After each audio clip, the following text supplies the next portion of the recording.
Seguimos con más de El Mundo Ahora de France 24 en español. Mi nombre, Luis Méndez Urich. A continuación, nuestros titulares. El presidente estadounidense Donald Trump impondrá aranceles de entre 10 y 12,5% a los productos procedentes de más de 60 economías. La medida se establece tras determinar que no hubo esfuerzos suficientes para luchar contra el trabajo forzoso. Las nuevas tarifas entrarán en vigor a primera hora de este viernes. Arabia Saudita debe normalizar sus relaciones con Israel. La petición representa un giro por parte de Donald Trump en el marco del acuerdo nuclear con el Reino Saudita con fines pacíficos. Riad todavía no se pronuncia respecto a la petición. Partes de Europa en llamas tras una fuerte ola de calor. Países como España, Italia y Francia luchan contra las conflagraciones que han causado severos daños en amplias hectáreas del continente, representando el segundo mayor registro dentro de la Unión Europea desde que se tienen registros.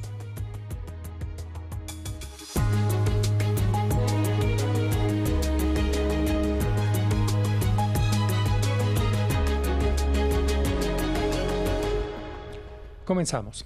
La administración del presidente Donald Trump impondrá aranceles de entre 10 y 12,5% a productos procedentes de más de 60 economías, entre ellas la Unión Europea. Así lo confirmó la Oficina del Representante Comercial de Estados Unidos. El argumento para esta nueva arremetida arancelaria responde a que tras una investigación no se encontraron esfuerzos suficientes para impedir el trabajo forzoso. Las nuevas tarifas entrarán en vigor sobre las 12:01 de la madrugada de este viernes 24 de julio. Para ampliar más sobre esta noticia, a esta hora establecemos contacto con nuestro corresponsal Cristóbal Vázquez, a quien saludo a esta hora de la tarde y le consulto. Cristóbal, ¿en qué consiste el nuevo paquete de aranceles? Precisamente estas medidas arancelarias entran en vigor el primer minuto de este viernes porque se vencían las aranceles que ya estaban en vigor y que habían sido impuestos en febrero de este año, cuando Donald Trump hizo este gran anuncio de las tarifas que iban a poner a varios países en el mundo. Son a 60 países que, según el representante comercial estadounidense, representan el 99% del comercio estadounidense. Concretamente, será del 10% a los países que tengan una legislación contra el trabajo forzado y las prácticas comerciales ilegales, es decir, legislación clara sobre este tipo de trabajo forzado en sus reglamentos comerciales internos. Para los países que no tengan leyes claras frente al trabajo forzado y las prácticas de comercio injustas, se le aplicará el 12,5%, así lo dijo Jamieson Greer, justificando precisamente que este nuevo paquete, esta nueva ronda de aranceles, pues era para combatir precisamente estas prácticas injustas comerciales y el trabajo forzado. Es de resaltar que esto pues se veía venir, ya lo estaban comentando algunos medios de comunicación, pero se desconocían a qué países y cuáles era el porcentaje concreto que se les iba a aplicar a estos países que representan cerca del 99% del comercio estadounidense. Cristóbal, ¿qué había pasado antes con los aranceles? Porque vale recordar que este no es el primer paquete arancelario que se aplica. No es el primero, el anterior tenía una fecha de vigencia de 150 días que precisamente se acaba esta noche y a partir de mañana entra en vigor este nuevo paquete de aranceles y se terminaba en 150 días por un lado porque el Congreso no lo había aprobado, pero también porque la Corte Suprema lo consideró ilegal. Sin embargo, pues esta nueva ronda de aranceles está justificado en la sección 301 de una ley comercial de 1974, que pues es considerada mucho más duradera y de alguna forma le da todo el respaldo legal a la medida para no solamente ser implementada de forma unilateral por parte del presidente Trump, es decir, sin tener que pasar por la aprobación del Congreso, sino que también es una medida que podrá ser estos aranceles implementados sin fecha límite. Es decir, estos aranceles tendrán mucha más vigencia y será entonces el próximo ejecutivo, el próximo presidente de Estados Unidos el que defina qué tipo de aranceles se van a continuar o si van a seguir en pie. Pero pues con esta sección 301 de esta ley comercial estadounidense de 1964, el presidente Donald Trump tiene completa libre albedrío sobre los aranceles que impone a los países que hacen comercio con Estados Unidos. Cristóbal Vázquez, muchas gracias por ofrecernos detalles de esta nueva imposición de aranceles por parte de Estados Unidos. Continuamos. Una condición de último momento de Donald Trump ha puesto en jaque a las autoridades sauditas que ya firmaron con Washington un acuerdo de cooperación sobre energía nuclear civil. El presidente estadounidense quiere que Riad normalice relaciones con Israel, algo a lo que esta nación se ha opuesto a menos que se proponga una ruta para la creación de un Estado palestino. Patricio Peralta con los detalles. Un acuerdo al estilo Trump, con condiciones. El presidente estadounidense llegaría a un acuerdo nuclear civil con Arabia Saudita, siempre y cuando Riad se adhiera a los acuerdos de Abraham. Es decir, normalice sus relaciones diplomáticas con Israel, una medida que el reino se ha negado a tomar hasta ahora. Y sí, este acuerdo con Arabia Saudita, el acuerdo energético, está supeditado a esta condición, al menos para el presidente. Así que seguiremos dialogando con nuestros homólogos saudíes para finalizar el acuerdo y esperamos que se unan a los acuerdos de Abraham muy pronto. El acuerdo permitiría a Arabia Saudita enriquecer uranio y construir reactores nucleares con tecnología estadounidense, pero sin las inspecciones extraordinarias de la ONU que Washington ha exigido a Irán. En Israel hay posiciones divididas. La oficina del primer ministro dijo que la adhesión de Arabia Saudita a los acuerdos de Abraham sería un salto histórico hacia la paz de Medio Oriente, mientras que políticos y exministros alertan consecuencias por el tema nuclear. Todos debemos entender que el programa nuclear civil en Arabia Saudita terminará en un arma nuclear y conducirá a una carrera armamentística desquiciada en todo Medio Oriente. No hay ningún experto en seguridad que diga que introducir una capacidad nuclear civil en Arabia Saudita sin integrar esas medidas como parte de la construcción de una alianza regional moderada sea un paso que beneficie a la seguridad de Israel. Esta condición de Trump llegó un día después de que ambos países aprobaron el acuerdo formalmente. La postura tradicional de Arabia Saudita ha sido que no firmaría los acuerdos de Abraham a menos que existiera un acuerdo sobre una hoja de ruta para la creación de un Estado palestino. La tensión se reaviva en la ciudad vieja de Jerusalén. El ministro de Seguridad Nacional israelí, Itamar Ben-Gvir, encabezó una visita con rezos masivos a la explanada de Al-Aqsa durante la festividad judía de Tisha B'Av, desafiando abiertamente el histórico acuerdo que prohíbe la oración no musulmana en el recinto, mientras el gobierno palestino condenó lo que considera una violación inadmisible. Más detalles en el siguiente informe. Una vez más, Israel rompe el status quo en Jerusalén. El ministro de Seguridad israelí y líder colono Itamar Ben-Gvir encabezó una comitiva de religiosos judíos hacia la explanada de las mezquitas de Al-Aqsa.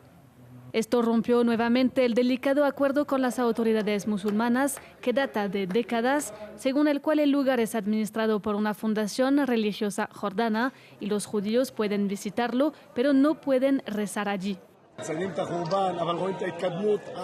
Miren lo que está sucediendo aquí. Los judíos que rezan se sienten dueños de este lugar. Nunca antes había sido así y sucede en cada vez más lugares. Hemos reducido el número de ataques en un 85%. En todos los lugares la gente entiende que el Estado de Israel es el dueño del lugar.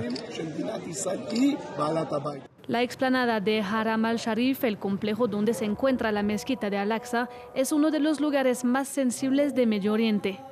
Además de ser el tercer lugar más sagrado de los musulmanes, es conocido por los judíos como el Monte del Templo, ya que consideran que allí fueron construidos el primer y segundo templo judío.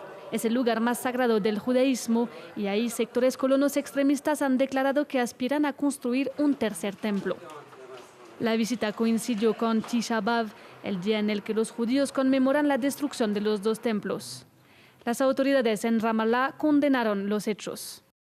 La incursión constituye una flagrante violación de la santidad de los lugares sagrados islámicos y un grave ataque al status quo histórico y legal de la bendita mezquita de Al-Aqsa. Los fieles palestinos a los que se les impidió el ingreso rezaron fuera del recinto antes de que la policía israelí los dispersara. Las insinuaciones de que Israel modificaría el status quo provoca indignación entre los musulmanes y desencadenó actos de violencia en el pasado. Rusia descartó la perspectiva de un acuerdo para poner fin a la guerra en Ucrania, luego de que su ministro de Asuntos Exteriores, Sergei Lavrov, y el secretario de Estado de Estados Unidos, Marco Rubio, se reunieran al margen de la cumbre de la ASEAN en Filipinas. Esto dijo el portavoz del Kremlin al respecto. No sería demasiado optimista en esta situación. Es cierto que se están produciendo contactos y eso siempre es algo positivo. Sin embargo, es demasiado pronto para hablar de una nueva dinámica o de una renovada aceleración en este momento. El sur de Europa se enfrenta a temporadas de incendios forestales cada vez más severas. En 2026 se han quemado más de 104.000 hectáreas solo en España, mientras que en Francia se registran unas 44.000 hectáreas calcinadas desde principios de este año. En territorio francés han evacuado a más de 20.000 personas, mientras los bomberos siguen luchando contra las llamas. Revisamos la situación en el informe de Patricio Peralta. Una densa columna de humo cubre las zonas boscosas de Burgondo, en España, que se enfrenta a temporadas de incendios forestales cada vez más severas, una tendencia que los científicos han vinculado al cambio climático. El municipio español forma parte de la Comunidad de Castilla y León, donde se han registrado más de una veintena de incendios. Varios ya han sido controlados, mientras que otros siguen activos. El fuego también consume zonas en la Comunidad de Madrid, que ha provocado daños a propiedades y vehículos. Los servicios de emergencia ordenaron evacuaciones.